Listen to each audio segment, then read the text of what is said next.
Welcome back. Look, from altered photos to deepfake manipulated videos, mis and disinformation is eroding our ability to trust what we see online. Now, to combat this growing challenge, a global alliance is stepping up to provide technical solutions that aim to increase trust and transparency online.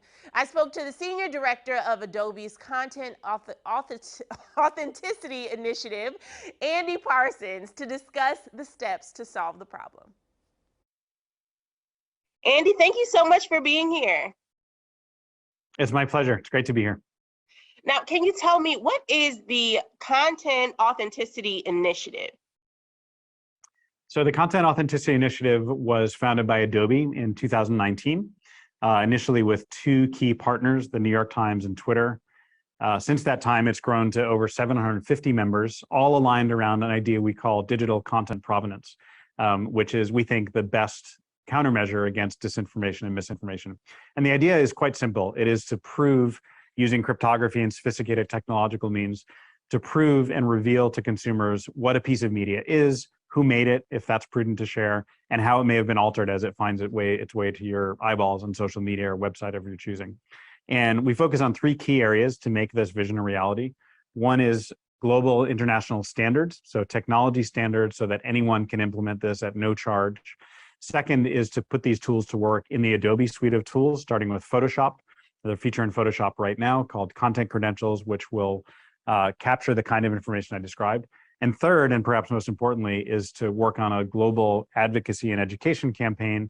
Conversations like this are super helpful to inform consumers when to expect content provenance, what it is, and how to discern for themselves and decide whether to trust online content or not.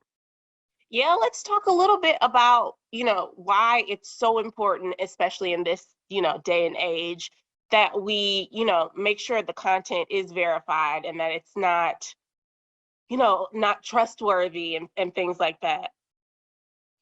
Yeah, I think, without a doubt, not a day goes by or an hour for any of us on social media or active on the web or our mobile apps that we don't see something that could be misinformation or disinformation or just not quite true.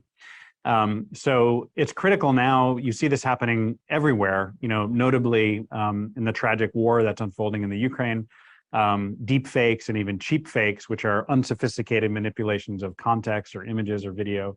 And deepfakes, of course, being very sophisticated, artificial intelligence powered changes in media that may make someone say or appear to say and do things that they never said or did. We see those in ample supply with President Zelensky, Vladimir Putin.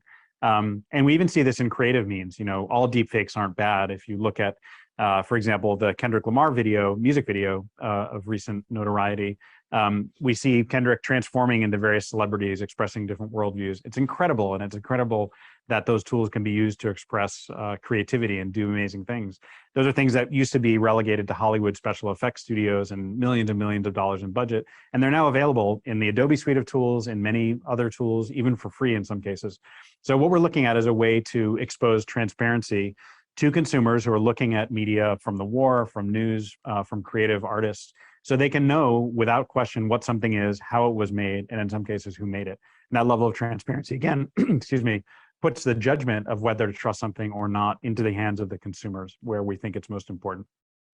Yeah, and we love to consume that type of thing, like you were saying with the Kendrick Lamar video, and it's great for entertainment, but it can get dangerous. Like, yes, politically and socially in our personal lives. Are there any clues that we can look for when we are spotting out content that kind of we can trigger an alarm in our minds to say, I don't know if I trust this fully, or I need to look deeper into this for myself? Yeah, well, we know from countless research studies that people online tend to share things that fit their worldview, whether it's politics or believing that a cat can do sit-ups online or what have you. We tend to share things that fit our worldview. So I think my number one piece of advice for everyone is to take a moment and exercise some diligence when you're about to share something, or whether you choose to believe something. Drag an image into a reverse image search engine. And in many cases, you'll find that the image that purports to have been shot yesterday as breaking news actually is something that's 10 years old from a photographer in an entirely different point of the world. So those kinds of simple techniques are important. but it won't be long before even that gets away from us. And, with the increased photorealism, audio realism that deep fakes and these techniques can bring to bear, we're going to need something that allows us to know verifiably, using cryptography and sophisticated technology, that number one, helps us understand what we're looking at and how it was made. And number two, is trivially easy to use. So imagine a time that I think we'll see in the next couple of years, where you can simply tap on a video you see on your social media feed or mouse over something in your web browser and get that extra context, and know whether something was altered. And if it was altered, exactly how it was altered. You can even, using the content authenticity techniques, compare an A/B of a photo before it was manipulated and after it was manipulated. And those kinds of levels of transparency, I think, will be critical to consumers in the next few years. Absolutely. I mean, I think I speak for everyone when I say a big fat thank you to all the work that you guys are doing to, help us combat those scammers and deep fakes and things like that. It's so important. Can you tell everyone out there where they can go for more information? Yes, people should visit contentauthenticity.org. That's a website that Adobe has created to educate and inform the public about how this works, how it can be implemented. We also recently released some open source code that makes this very simple for anyone on any website to build this into their offerings for free.